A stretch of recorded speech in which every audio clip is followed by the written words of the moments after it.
Puyo, tengok ni. Inilah dia, hasil dia. Terima kasih Laser Cut Malaysia.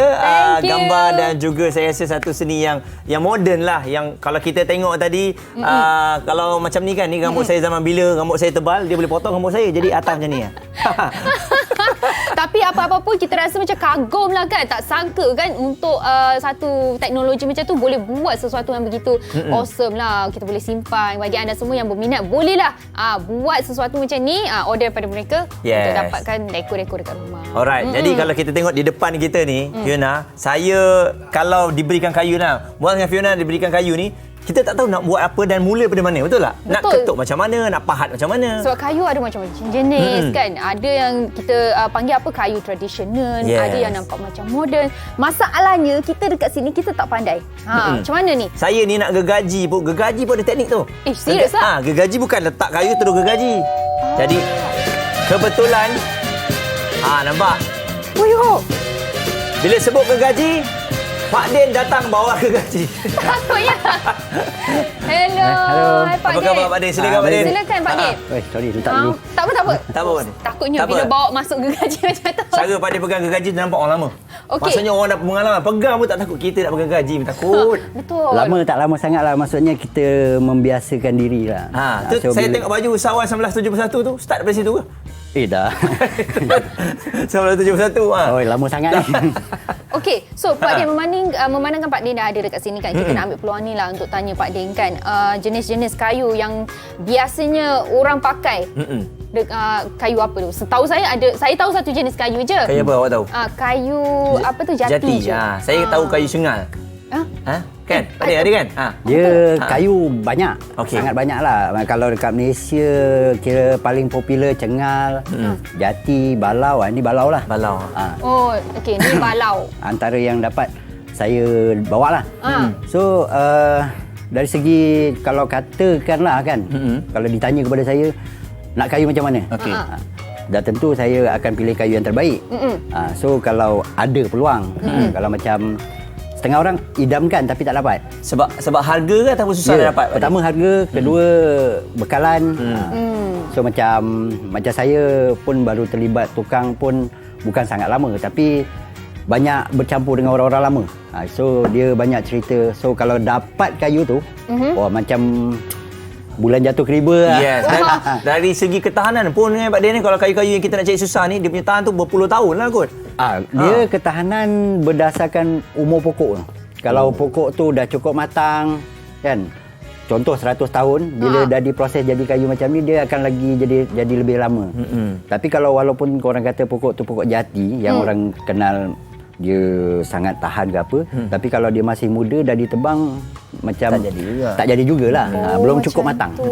Okey, kalau kita tengok dekat sini kan, kayu ni ada macam-macam jenis color kan. Antara contoh yang macam ni lah kan. Yang ini dia nampak macam merah-merah sedikit. Memang asal kayu ni color macam tu kayu, ke? ni saya dapat koleksi peribadi lah. Ini sebahagian koleksi peribadi.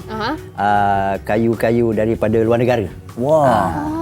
Ni Mungkin kayu Pak Din boleh ni? kongsikan kayu daripada mana tu Pak Din? Yang ini Purple Heart. Dia sama macam ni. Okey.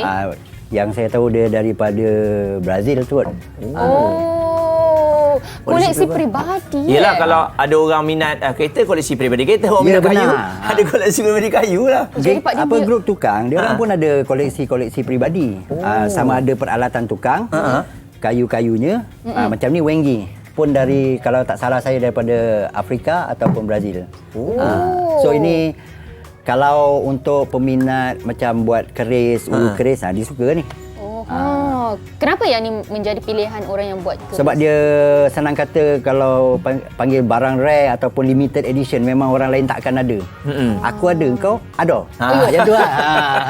Jadi kepayahan ataupun kesukaran untuk membuat satu benda ni Pak Din, adakah bergantung kepada kayu tersebut? Sebab yelah, kalau nak nak pahat semua, betul. jenis-jenis lain-lain tu. Betul. Sepanjang pengalaman saya, yang paling best cengal. Dan yang paling susah, istilah lain dia kita panggil liar, balau. Kenapa tu? Sebab dia balau, dia dia punya struktur urat apa semua dia agak liat. So untuk kita kawal kawal apa macam mata pergerakan apa semua apa yang kita nak dia tak nak ikut. So kalau apa cengal memang dia sejenis kayu keras tapi bila kita mula memahat tu dia kita layan dia akan ikutlah senang kata macam tu. Kalau kita tengok kan seni kayu ni dia ada orang kata yang ada membezakan dari segi tradisional dan juga moden. Macam mana kita nak bezakan seni tradisional ni? Tradisional ni dia lebih kepada ciri-ciri maksudnya kebudayaan asal usul. Contoh jurutukang Melayu dia akan menghasilkan reka bentuk dan ada ciri-ciri kemelayuan tradisi dia lah. Dan jika jurutukang Cina dia akan ada ciri-ciri dia yang tersendiri dan juga bangsa-bangsa lain. So tradisional juga macam kita faham dia sudah berlaku 50 tahun yang dahulu.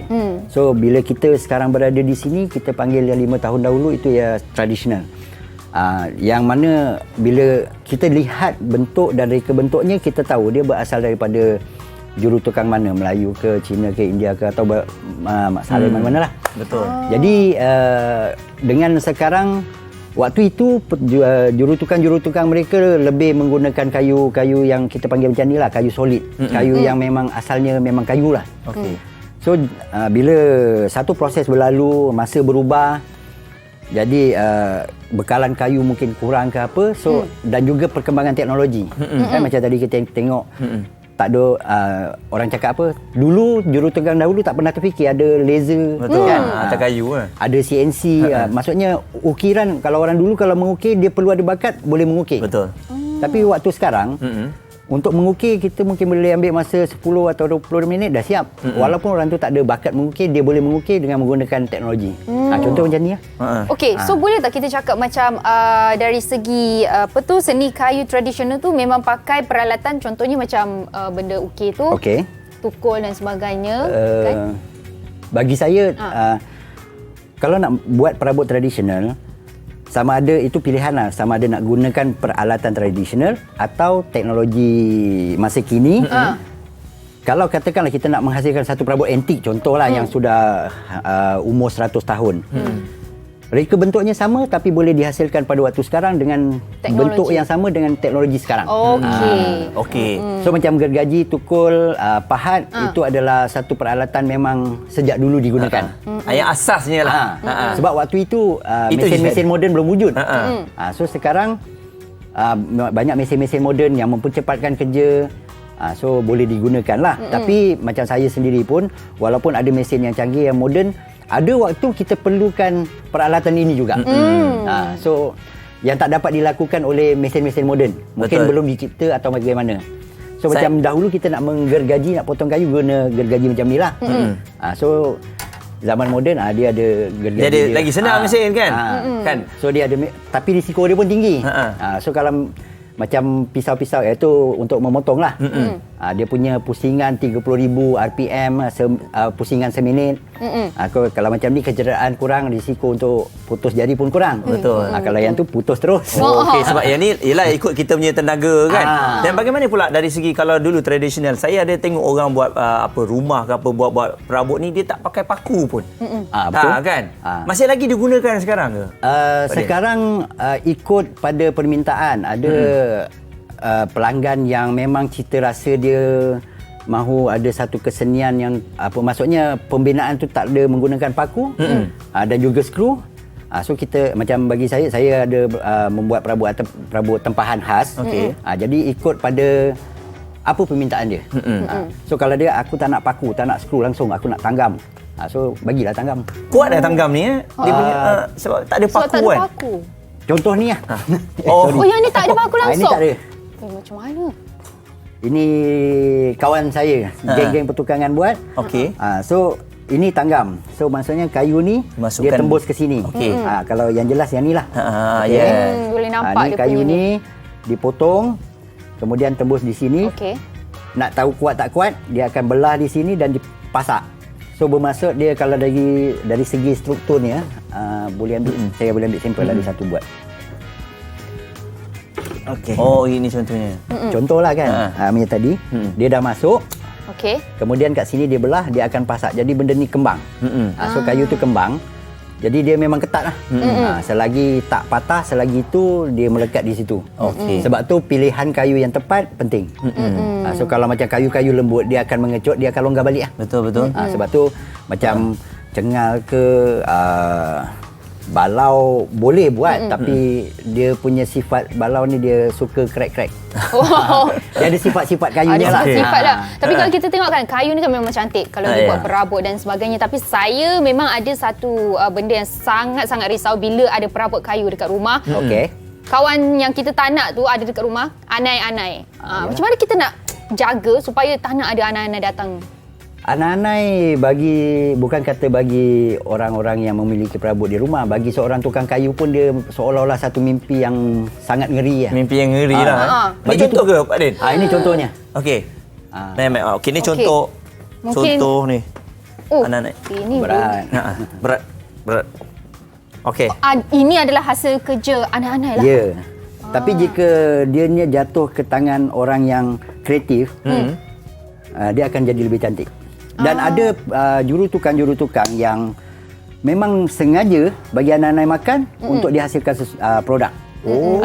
Ada juga kreativiti lah ni. Atas kreativiti dia. Jadi kalau macam ni bukannya rosak sepenuhnya, tukang kayu tahulah apa dia nak buat. Maksudnya benda ni tak akan terbuat. Contoh macam saya tukang kayu, benda ni beli. Pakai ada sejumlah kos yang diperuntukkan. Tiba-tiba dimakan anak-anak, kalau nak buang gitu sayang lah. Betul. So cuba fikirkan supaya boleh digunakan dan boleh dimanfaatkan dan boleh pun dapat pulangan. So itu dari sudut perniagaan lah. Yes. Okey, baiklah. Mungkin Pak Din boleh kongsikan Instagram. Instagram saya Pak Din Woodworking, dan Facebook Nordin, page Pak Din Woodwork. Okey, Pak Din. Jadi saya rasa Pak Din ni seorang yang suka berkongsikan ilmu. Jadi untuk anda yang minat dengan kayu ni, kena jumpa orang macam Pak Din ni dan the gang lah Pak Din. Datang kalau ada kesempatan dekat Kelang Utama, sila datang ke workshop saya. Alright. Baiklah. Terima kasih Pak Din. Terima kasih Pak Din. Sama.